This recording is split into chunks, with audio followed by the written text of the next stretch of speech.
The latest figures from the Department for Work and Pensions, DWP, show that in February this year, there were 416,313 people across Great Britain receiving attendance allowance support for arthritis, making it the most claimed for health condition by people over state pension age.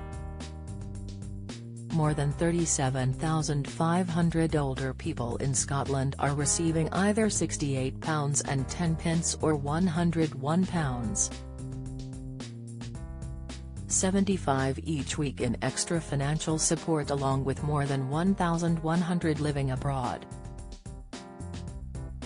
However, while arthritis is the most common condition being claimed for through attendance allowance, there are also 62,211 pensioners claiming support for back pain.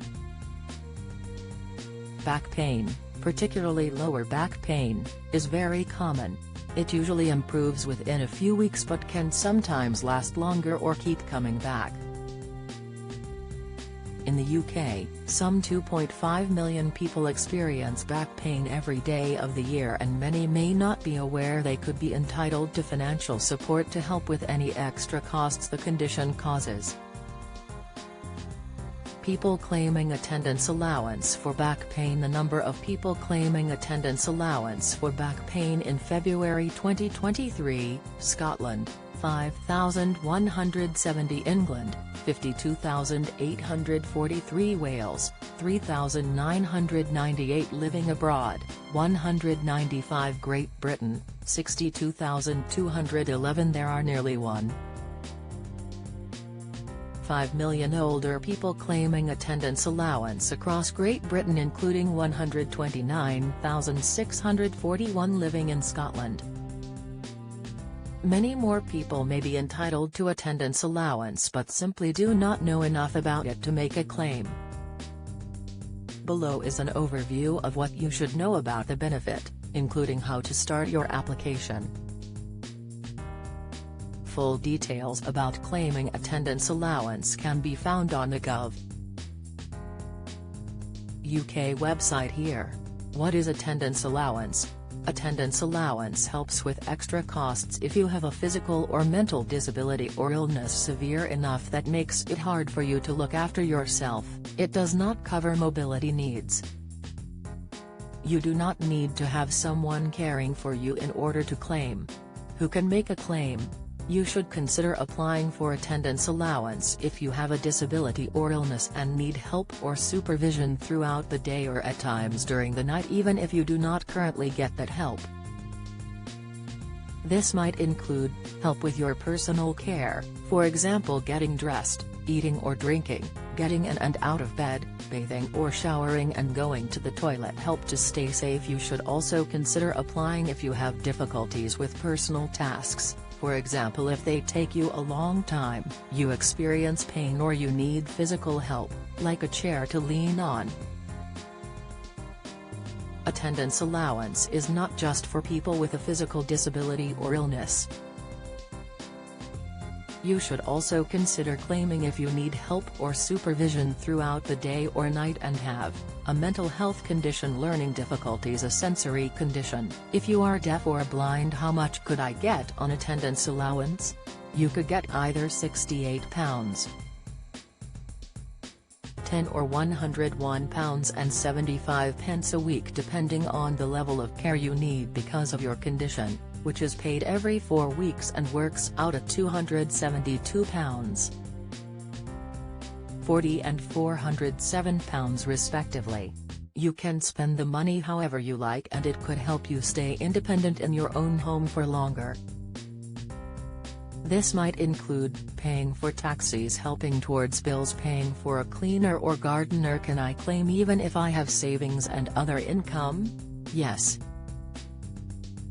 Attendance allowance isn't means tested, so it doesn't matter what other money you have coming in or how much you have in savings either. There is no limit. It's tax-free and you'll be exempt from the benefit cap, so you won't have money taken away from any other benefits. Will attendance allowance affect my state pension? No, it won't affect your state pension, and you can even claim it if you're still working and earning money. How does attendance allowance affect other benefits? The other benefits you get might increase if you get attendance allowance. These include, extra pension credit, housing benefit reduction, council tax reduction. You can check your state pension age on the Gov. UK website here. How do I make a claim? You will need to complete a long claim form when you apply for attendance allowance. It might seem daunting at first, but help is available from your nearest Citizens Advice, so don't let the form put you off applying. If you'd prefer to do it yourself, you can follow the Citizens Advice guide on how to fill in your claim form here. Full details of how to get the application form by post or over the phone can be found on the Gov. UK website here. What happens if I am about to reach state pension age? If you're thinking about applying for attendance allowance when you reach state pension age, you might be better off claiming PIP straight away. If you claim PIP and get it, the amount you get will depend on your circumstances and how your disability or illness affects you. Find out more about claiming PIP on the Gov. UK website here.